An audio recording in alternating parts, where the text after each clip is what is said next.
क्या आपने कभी ऐसा महसूस किया है कि कोई आपकी बातों या हरकतों से आपको इतना चोट पहुंचा दे कि आप अपने गुस्से पर काबू ही न रख पाएं? क्या कभी ऐसा दिन आया है जब किसी की एक नजर या कोई मामूली सा कमेंट भी ऐसा लगे जैसे सारी दुनिया आपके खिलाफ हो गई हो? आज की तेज रफ्तार और दबाव से भरी जिंदगी में ये बहुत आम हो गया है कि हम नकारात्मक भावनाओं के भंवर में फंस जाते हैं। छोटी छोटी परेशानियों से लेकर गहरी नाराजगी तक ये सब हमें भीतर से झकझोर सकते हैं। लेकिन क्या ऐसा कोई तरीका है जिससे हम अपनी शांति बनाए रख सकें?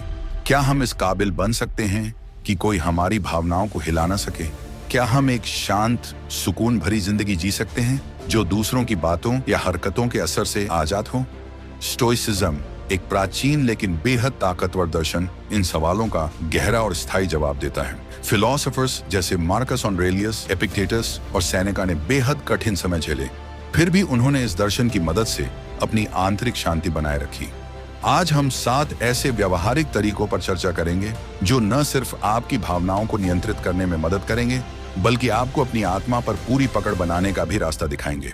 मैं जो भी बातें साझा करने जा रहा हूं, वे सिर्फ सिद्धांत नहीं हैं। ये स्टोइसिज्म के गहरे सबक हैं, जिन्हें आपके लिए आसान और कारगर तरीके से पेश किया गया है। तो ध्यान से सुनिए और किसी भी हिस्से को मिस मत करिए, क्योंकि इन तरीकों में से अगर आप केवल एक भी अपनाते हैं तो ये आपकी जिंदगी में तुरंत बदलाव ला सकता है। चलिए शुरुआत करते हैं। पहला तरीका, जीवन में स्वीकृति को अपनाइए।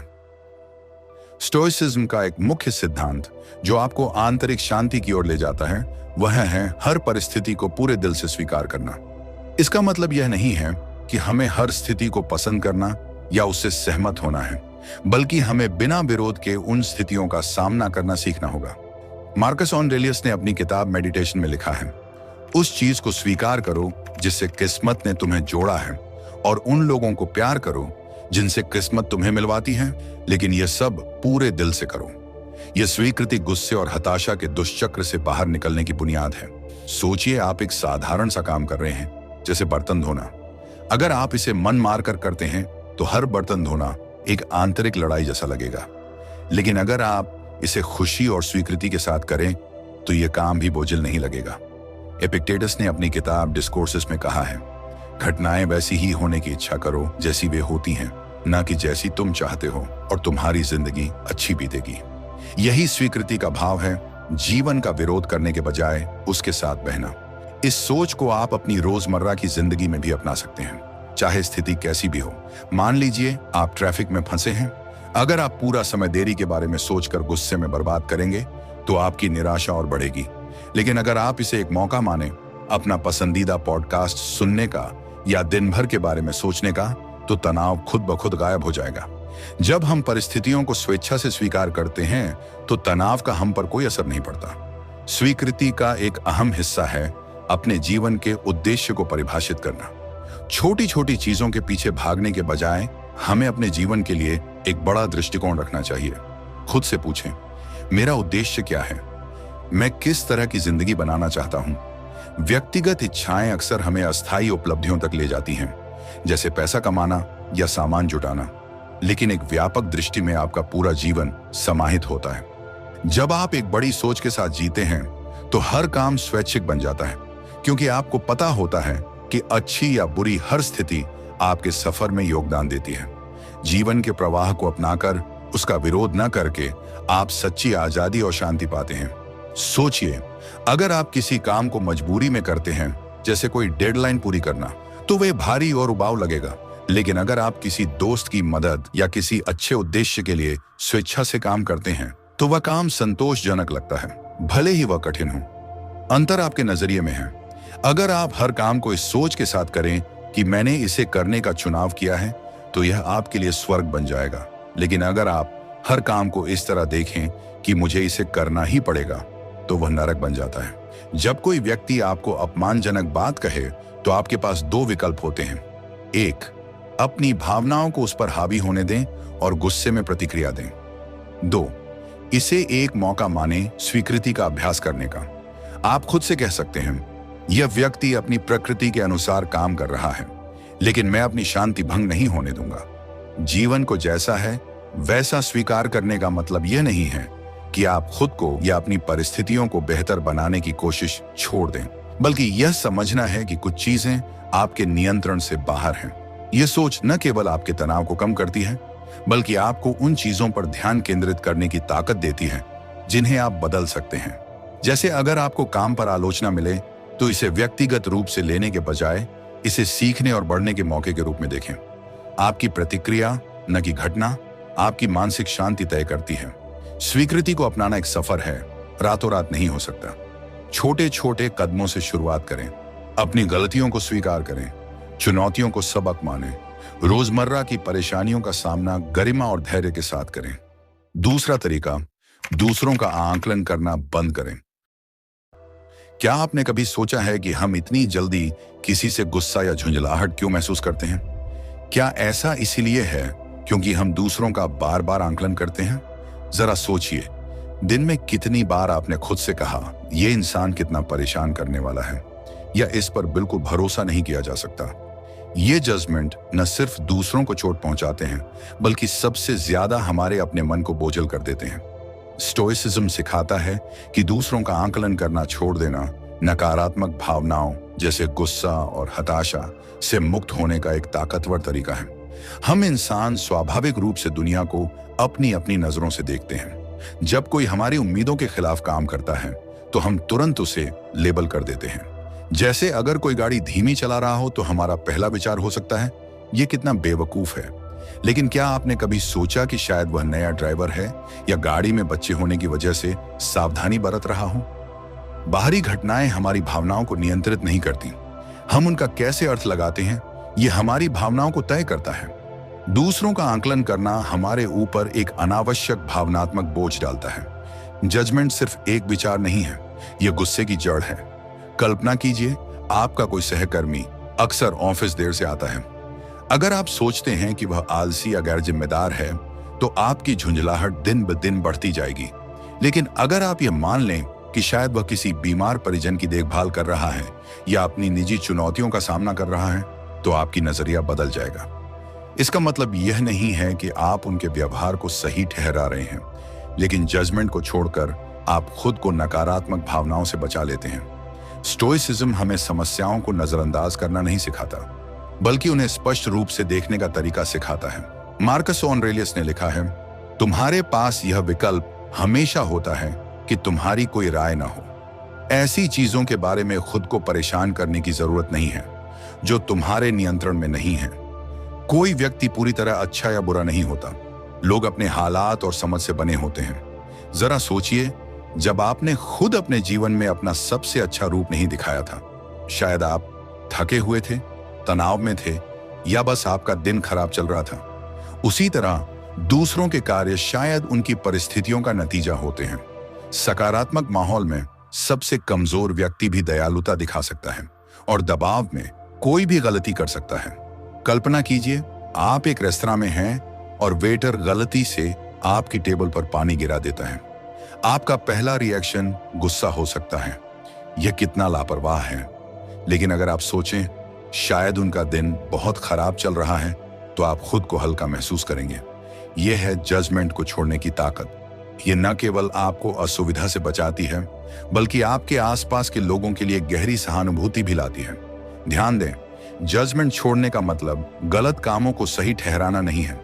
यह मतलब है कि आप दूसरों के कार्यों को अपनी भावनाओं पर हावी नहीं होने देंगे। मार्कस ऑरेलियस ने यह भी लिखा है, सबसे अच्छा बदला यह है कि तुम वैसा मत बनो जैसा वह व्यक्ति जिसने तुम्हें चोट पहुंचाई। किसी नुकसान का सबसे अच्छा जवाब गुस्सा नहीं है, बल्कि अपनी शांति और गरिमा बनाए रखना है। तो हम गैर आकलन को कैसे अभ्यास में ला सकते हैं? पहला कदम है जागरूकता। हर बार जब आप खुद को किसी का आकलन करते हुए पकड़ें, तो खुद से पूछें, क्या यह विचार जरूरी है? क्या यह मेरे लिए फायदेमंद है? फिर अपना नजरिया बदलने की कोशिश करें। उनके नजरिए से सोचें। हो सकता है वे किसी ऐसी स्थिति से गुजर रहे हों जिसके बारे में आपको कोई जानकारी नहीं है। अंत में याद रखें कि हर व्यक्ति अलग होता है। कोई आपके जैसा नहीं है, इसका मतलब यह नहीं है कि वह गलत है। जजमेंट छोड़ना भावनात्मक बोझ को छोड़ने जैसा है। यह खुद को आजाद करने का तरीका है। अगली बार जब कोई आपको परेशान करे तो रुकें, एक गहरी सांस लें और खुद से पूछें, क्या यह भावना मेरे लिए जरूरी है? आप पाएंगे कि जब आप स्थितियों को सहानुभूति और समझ के साथ देखेंगे तो आप न सिर्फ दूसरों के लिए बल्कि अपने लिए भी अधिक दयालु बनेंगे। आखिरकार खुद से यह सवाल पूछिए, क्या मैं गुस्से को पकड़े रहना चाहता हूं या मैं एक शांत और आजाद जिंदगी जीना चाहता हूं? चुनाव हमेशा आपका है। तीसरा तरीका, नियंत्रण छोड़ें।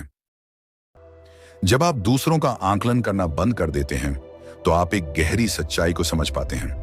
हमारे गुस्से और निराशा का बड़ा हिस्सा इस उम्मीद से आता है कि लोग और चीजें हमारे अनुसार काम करें, लेकिन दुनिया ऐसे नहीं चलती।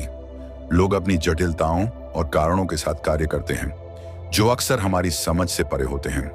तो बड़ा सवाल यह है, क्या हमें वास्तव में सब कुछ नियंत्रित करने की जरूरत है शांति पाने के लिए, या शांति मिलने का रास्ता इसे छोड़ने में है? यही स्टोइसिज्म का मूल भाव है। जो आपके नियंत्रण में नहीं है उसे बदलने में ऊर्जा बर्बाद करने की बजाय उसे स्वीकार करना और खुद को अनावश्यक बोझ से मुक्त करना। आप जीवन को नियंत्रित नहीं कर सकते, लेकिन आप हमेशा यह चुन सकते हैं कि जीवन के लाए हुए को कैसे जवाब देना है। उदाहरण 1, कल्पना कीजिए कि आप पीक ऑन आवर ट्रैफिक में फंसे हैं। हर तरफ से हॉर्न बज रहे हैं और आप लेट हो रहे हैं। आपका गुस्सा बढ़ता जा रहा है। लोग ऐसे क्यों ड्राइव करते हैं? ट्रैफिक कब ठीक होगा? लेकिन सच्चाई यह है कि आप न दूसरों की ड्राइविंग बदल सकते हैं, न ही सड़कों को साफ कर सकते हैं। आपके पास एक ही चीज पर नियंत्रण है, अपनी सोच और प्रतिक्रिया। आप गुस्सा कर सकते हैं या गहरी सांस लेकर स्वीकार कर सकते हैं कि कुछ चीजें आपके बस में नहीं हैं। यह आसान लगता है, लेकिन जब आप नियंत्रण छोड़ना सीखते हैं तो यह आपके जीवन को बदल देता है। उदाहरण 2, एक माँ अपने बच्चे के ग्रेड को लेकर चिंतित रहती है, लेकिन वह उनके एग्जाम नहीं दे सकती या सफलता को मजबूर नहीं कर सकती। वह केवल उनका मार्गदर्शन कर सकती है। उदाहरण 3, एक कर्मचारी अपने बॉस के अनावश्यक निर्णयों से परेशान है, लेकिन वह अपने बॉस के विचारों या कार्यों को नियंत्रित नहीं कर सकता। हमारी नकारात्मक भावनाएं अक्सर उन चीजों पर ऊंची उम्मीदें लगाने से आती हैं जो हमारे नियंत्रण से बाहर हैं। जब वास्तविकता उन उम्मीदों पर खरी नहीं उतरती तो निराशा होती है। असली किस्सा, एक युवा उद्यमी ने सालों तक एक टेक कंपनी पर मेहनत की। उसे विश्वास था कि उसका प्रोडक्ट इंडस्ट्री को बदल देगा, लेकिन जब उसने मार्केट में प्रोडक्ट लॉन्च किया तो फीडबैक निराशाजनक था। गुस्से में उसने ग्राहकों को दोष दिया कि वे इसके मूल्य को समझ नहीं पा रहे हैं। उसे लगा कि प्रतिस्पर्धी उसका नुकसान कर रहे हैं। ये भावनाएं उसे निराशा और कड़वाहट में फंसा रही थी। एक बातचीत के दौरान मैंने उसे सलाह दी, उन चीजों पर ध्यान दो जिन्हें तुम सुधार सकते हो, उन चीजों पर मत अटको जो तुम्हारे नियंत्रण में नहीं है। इस बदलाव ने उसकी सोच को नया दृष्टिकोण दिया। उसने दोष देना छोड़ा, प्रोडक्ट में सुधार किया और अपनी रणनीति को बदला। धीरे धीरे उसने सफलता हासिल की। नियंत्रण छोड़ने से आप हल्के महसूस करते हैं, ज्यादा रचनात्मक बनते हैं और अपने जीवन में ज्यादा संतोष पाते हैं। स्टोइसिज्म की सीख, जब भी तनावपूर्ण क्षण आए खुद से यह 3 सवाल पूछें। 1, क्या यह मेरे नियंत्रण में है? दूसरा, क्या मैं अटल चीजों पर ऊर्जा बर्बाद कर रहा हूं? तीसरा, क्या मेरी प्रतिक्रिया स्थिति को बेहतर बना रही है या और खराब कर रही है? ये छोटे छोटे सवाल आपको नकारात्मकता से मुक्त कर सकते हैं। नियंत्रण छोड़ने का मतलब हार मानना नहीं है। इसका मतलब है कि आप उन चीजों पर ध्यान केंद्रित करें जिन्हें आप वाकई प्रभावित कर सकते हैं, अपने विचार, भावनाएं और कार्य। व्यावहारिक स्टोइस अभ्यास, दिन की शुरुआत में सोचें कि क्या गलत हो सकता है। प्लान कैंसिल हो सकता है, सहकर्मी गलती कर सकते हैं, मौसम खराब हो सकता है। इन संभावनाओं के लिए खुद को तैयार करना, उन्हें स्वीकार करना आसान बनाता है। नियंत्रण छोड़ना कमजोरी का संकेत नहीं है, बल्कि यह ताकतवर आजादी है। जब आप उन चीजों को छोड़ देते हैं जो आपके हाथ में नहीं है, तो आप भीतर से शांति का अनुभव करते हैं। शुरू करें, दूसरों की राय बदलने की कोशिश न करें, अतीत में न अटकें, उन चीजों को मत थामें जिन्हें थामे रखना संभव ही नहीं है। जीवन एक नदी की तरह बहता है। जब आप इसकी धारा के साथ चलना सीखते हैं तो आप वो शांति पाते हैं जिसे आप हमेशा से ढूंढ रहे थे। चौथा तरीका, दुनिया की असंपूर्णता को स्वीकारें। जीवन में हम अक्सर गुस्से या निराशा का अनुभव करते हैं जब लोग हमारी अपेक्षाओं के अनुसार व्यवहार नहीं करते। लेकिन क्या आपने कभी सोचा है हम दुनिया और अपने आसपास के लोगों से परफेक्शन की उम्मीद क्यों करते हैं? स्टोइसिज्म सिखाता है कि परफेक्शन की मांग एक भ्रम है और यही भ्रम हमारे दुख का बड़ा कारण है। दुनिया की असंपूर्णता को समझना और इसे स्वीकार करना हमें नकारात्मक भावनाओं से मुक्त कर सकता है। दुनिया असंपूर्ण है, इसे माने। क्या आप कभी इस वजह से निराश हुए हैं कि किसी सहयोगी ने अपनी जिम्मेदारी ठीक से नहीं निभाई, किसी दोस्त ने वादा तोड़ दिया या परिवार के किसी सदस्य ने कुछ ऐसा कहा जिससे आपको ठेस पहुंची? ये स्थितियां सामान्य हैं, लेकिन क्या यह यथार्थवादी है कि हर कोई हर समय सही होगा? एपिक्टेटस ने कहा था, लोगों को घटनाएं परेशान नहीं करती, बल्कि उनके बारे में हमारी धारणाएं करती हैं। उदाहरण, कल्पना करें कि आपने एक महत्वपूर्ण प्रेजेंटेशन के लिए पूरी तैयारी की थी, लेकिन अंतिम समय पर आपके सहयोगी ने सपोर्टिंग मटेरियल में गलतियां कर दी। आप सोच सकते हैं, वे इतने लापरवाह कैसे हो सकते हैं जब मैंने इतनी मेहनत की? लेकिन स्टोइक दृष्टिकोण से देखें, उनकी गलती आपके नियंत्रण से बाहर है। गुस्सा केवल स्थिति को और खराब करेगा। इसके बजाय खुद से पूछें, अब मैं इस स्थिति को कैसे संभाल सकता हूं? परिणाम, गलती को स्वीकार करने से आप शांत रहते हैं और समस्या का समाधान तेजी से ढूंढ पाते हैं। दैनिक जीवन में असंपूर्णता को अपनाएं। 1, रोज की शुरुआत एक नई सोच के साथ करें। मार्कस ऑरेलियस ने लिखा था, हर सुबह खुद से कहें, आज मैं बाधाओं, कृतज्ञता और अन्याय से मिलूंगा। इस मानसिकता से आप जीवन की कठिनाइयों का सामना अधिक स्थिर मन से कर सकते हैं। 2, रिश्तों में परफेक्शन की उम्मीद न करें। हम अक्सर सोचते हैं कि हमारा पार्टनर हमारी भावनाओं को बिना कहे समझ जाए, लेकिन सच्चाई यह है कि कोई भी आपकी भावनाओं को पूरी तरह से नहीं समझ सकता। इसलिए आलोचना करने की बजाय स्पष्टता और संवाद को प्राथमिकता दें। 3, दूसरों की गलतियों को क्षमा करें। जब कोई आपका वादा तोड़ता है या आपकी अपेक्षाओं पर खरा नहीं उतरता, तो खुद से पूछें, क्या मैंने कभी गलती नहीं की? अगर मैं क्षमा चाहता हूं तो मैं दूसरों को क्यों न क्षमा करूं? यह सोच न केवल आपको शांत रखेगी, बल्कि आपके संबंधों को भी मजबूत बनाएगी। खुशी अपूर्णता में छुपी है। दुनिया की असंपूर्णता में सौंदर्य देखने की कोशिश करें। एक लापरवाह सहकर्मी आपको धैर्य का अभ्यास करने का अवसर देता है। एक लापरवाह दोस्त आपको करुणा सिखा सकता है। एक असभ्य अजनबी आपके आत्म संयम की परीक्षा ले सकता है।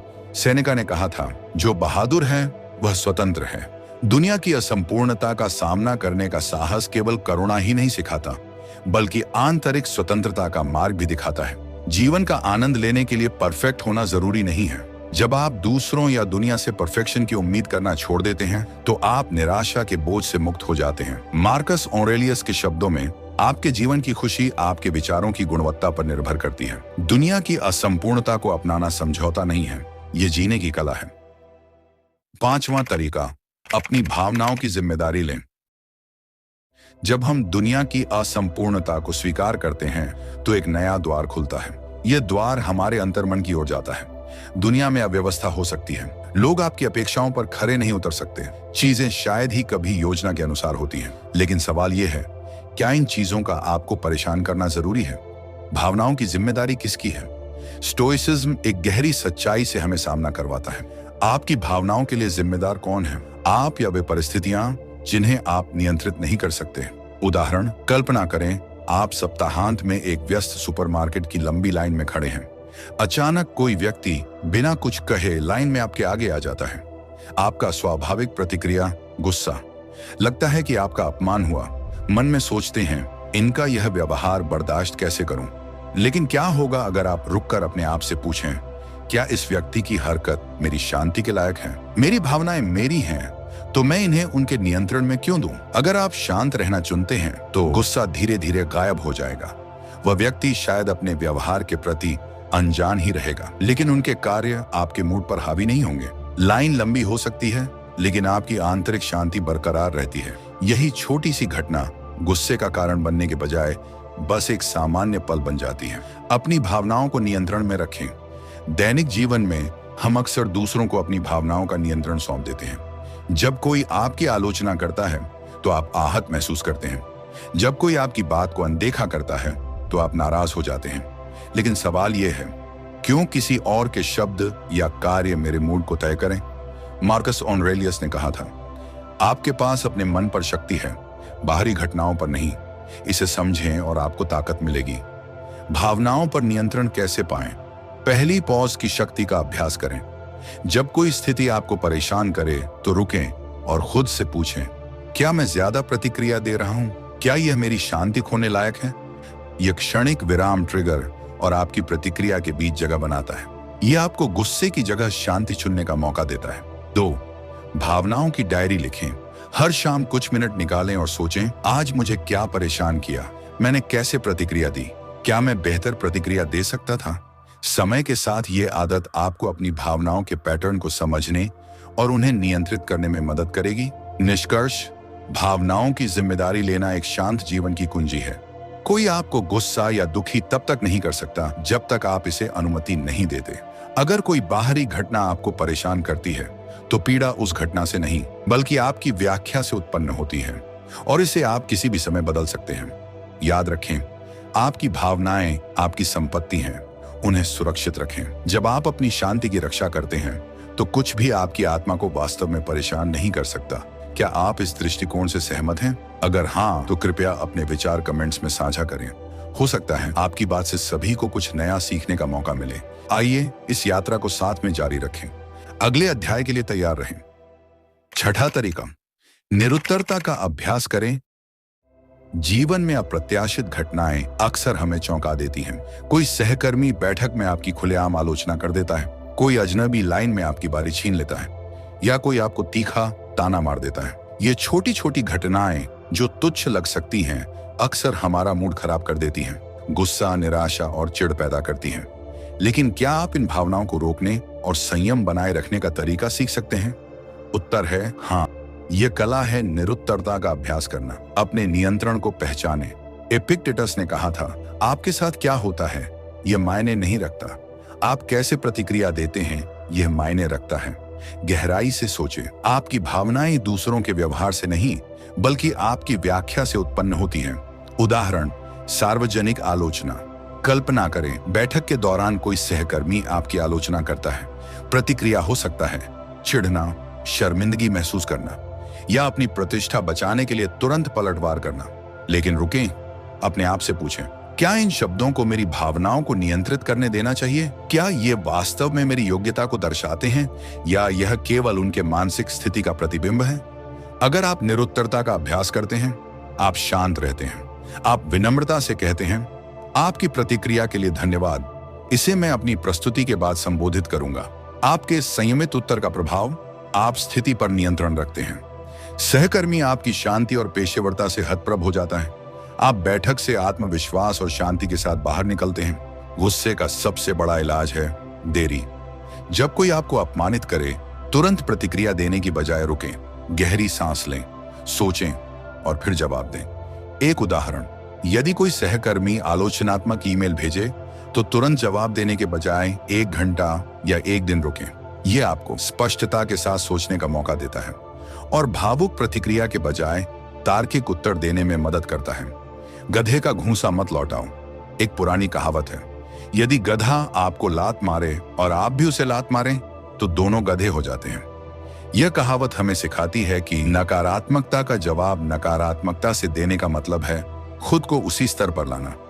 चुप्पी कमजोरी का प्रतीक नहीं है, बल्कि यह आंतरिक शक्ति का संकेत है और तुरंत बदला लेने की आवश्यकता से ऊपर उठने की शक्ति दिखाती है। आग को बुझाने का तरीका, तर्क वितर्क की कल्पना करें जहां हर शब्द आग को और भड़काता है, लेकिन अगर एक पक्ष शांत हो जाए तो वह आग स्वतः ही ठंडी पड़ जाती है। जो व्यक्ति शांत रहता है वही सच्चा विजेता है, क्योंकि उसने अपनी भावनाओं पर काबू पा लिया। सवाल जो आपको सोचने पर मजबूर करेंगे, पिछली बार कब आपने किसी तुच्छ बात पर गुस्सा खोया? क्या वह गुस्सा आपकी शांति के लायक था? अगर आप उस पल में वापस जा सकते तो क्या आप अलग प्रतिक्रिया देते? ये सवाल आपको आत्मनिरीक्षण और सुधार की राह पर ले जाते हैं। मार्कस ऑरेलियस ने कहा था, अगर कोई बाहरी घटना आपको परेशान करती है तो पीड़ा उस घटना से नहीं बल्कि आपकी व्याख्या से उत्पन्न होती है और इसे आप किसी भी समय बदल सकते हैं। उनकी यह शिक्षा हमें याद दिलाती है, आपके पास हमेशा अपनी प्रतिक्रिया नियंत्रित करने की शक्ति है। अभ्यास करें, निरुत्तरता का अभ्यास करें। हर दिन खुद से कहें, मैं दूसरों के व्यवहार को नियंत्रित नहीं कर सकता, लेकिन मैं हमेशा अपनी प्रतिक्रिया को नियंत्रित कर सकता हूं। शांत मन, मौन और अडिग हृदय ही आपकी सबसे बड़ी ताकत है। 7वां तरीका, निस्वार्थता में आनंद खोजें। जब हम शांत रहना सीखते हैं और जीवन की घटनाओं पर तुरंत प्रतिक्रिया देने से बचते हैं, तब हमारी आत्मा हल्की हो जाती है। जो बातें हमें गुस्सा दिलाती थीं, वे जीवन की धारा में केवल हल्की लहरें बनकर रह जाती हैं। और जब हमारा हृदय क्रोध और निराशा से खाली हो जाता है, तो उसमें प्रेम, सहानुभूति और देने की नई जगह बनती है।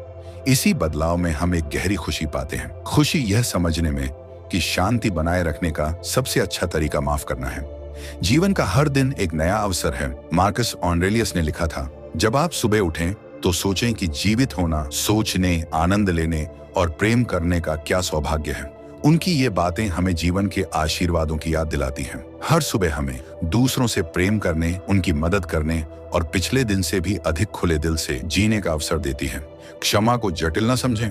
मार्कस ऑरेलियस के नजरिए से यह बस यह मानने का तरीका है कि दूसरों की मदद करने से न केवल उन्हें खुशी मिलती है, बल्कि हमें भी अंदर से शांति और संतोष मिलता है। मुझे अपने एक मित्र की कहानी याद आती है। वह एक अत्यधिक दबाव वाले माहौल में काम करता था। उसे अक्सर और कभी-कभी अनुचित रूप से सहकर्मी आलोचना करते थे, लेकिन उसने क्रोधित होने के बजाय खुद से पूछा, क्या वे कुछ ऐसी समस्याओं से गुजर रहे हैं जिनके बारे में मुझे पता नहीं है? एक दिन उसने जाना कि एक विशेष रूप से आलोचनात्मक सहकर्मी गंभीर वित्तीय समस्याओं का सामना कर रहा था। यह समझ उसकी सोच पूरी तरह बदल गई। उसने पलटवार करने की बजाय चुप रहकर सुना और जहां संभव हो मदद की पेशकश की। परिणाम, उनके रिश्ते बेहतर हो गए और कार्यालय का माहौल भी कम तनावपूर्ण हो गया। परिवार में छोटी छोटी असहमति बड़ी बहस में बदल सकती है। कल्पना करें, कोई रिश्तेदार जो आपकी लगातार आलोचना करता है। उनकी बातें आपको गहराई से चोट पहुंचा सकती हैं, लेकिन याद रखें, उनकी आलोचना अक्सर उनकी अपनी असुरक्षा या दर्द से उपजती है, न कि आपसे। जब आप यह समझ जाते हैं तो क्रोध अपनी शक्ति खो देता है। क्षमा का मतलब गलत व्यवहार को स्वीकार करना नहीं है। यह इसे आपकी भावनाओं को नियंत्रित करने की अनुमति न देने का नाम है। अपेक्षाएं छोड़ें। गुस्सा अक्सर अपेक्षाओं से उत्पन्न होता है। हम दूसरों से उम्मीद करते हैं कि वे वैसे ही व्यवहार करेंगे जैसे हम सही मानते हैं, लेकिन दुनिया अपूर्ण है और हर व्यक्ति अपने अंदर अनदेखे बोझ लिए चलता है। जब आप यह समझ जाते हैं, अपेक्षाएं खत्म हो जाती हैं और क्रोध के पास कोई कारण नहीं रह जाता। निस्वार्थता और खुशी। क्षमा की सुंदरता यह है कि यह हमें क्रोध पर काबू पाने में मदद करती है, साथ ही यह सच्ची खुशी और राहत भी देती है। याद करें, आखिरी बार कब आपने किसी की मदद की थी बिना कुछ उम्मीद किए? आपको कैसा महसूस हुआ? शायद शांत और गहरे अर्थपूर्ण। अपनी भावनाओं पर नियंत्रण। एपिक्टेटस ने कहा था, कोई व्यक्ति स्वतंत्र नहीं है जब तक वह खुद का मालिक न बने। क्षमा का अभ्यास न केवल देना है, बल्कि अपनी भावनाओं पर नियंत्रण वापस लेना भी है। यह आध्यात्मिक स्वतंत्रता की स्थिति है जिसे कोई भौतिक धन नहीं खरीद सकता। विज्ञान भी सहमत है। आधुनिक शोध भी इस प्राचीन ज्ञान का समर्थन करता है। जो लोग नियमित रूप से दया और निस्वार्थता के कार्य करते हैं, वे उच्च स्तर की खुशी का अनुभव करते हैं। स्टोइक दर्शन ने इस सच्चाई को सदियों पहले समझ लिया था। क्षमा न केवल एक नैतिक गुण है, बल्कि एक पूर्ण और अर्थपूर्ण जीवन का मार्ग है। क्षमा का अभ्यास कैसे करें? खुद से पूछें, क्या मैं इस स्थिति को उनके नजरिए से देख सकता हूं? उनके व्यवहार के पीछे क्या कारण हो सकते हैं? इन सवालों को नियमित रूप से अभ्यास करने से असुविधा कम होती है और समझ का माहौल बनता है। याद रखें, सेनेका ने कहा था, जहां कहीं भी एक इंसान है, वहां दया दिखाने का मौका है। जीवन आपको जहां भी रखे, वहां करुणा फैलाने का अवसर है। क्रोध को छोड़ें, खुद को और दूसरों को क्षमा करें और इस दुनिया को अपने और अपने आसपास के लोगों के लिए बेहतर बनाएं। क्षमा केवल एक क्रिया नहीं है, यह स्वतंत्र और शांतिपूर्ण जीवन जीने की कुंजी है। यदि यह वीडियो आपको उपयोगी लगी हो तो इसे लाइक करना न भूलें। अपने प्रियजनों के साथ साझा करें, क्योंकि एक छोटी सी सीख भी किसी का दिन रोशन कर सकती है। चैनल को सब्सक्राइब करें ताकि आप आने वाले प्रेरणादायक कंटेंट को मिस न करें। यहां तक साथ देने के लिए धन्यवाद। अगले वीडियो में मिलते हैं।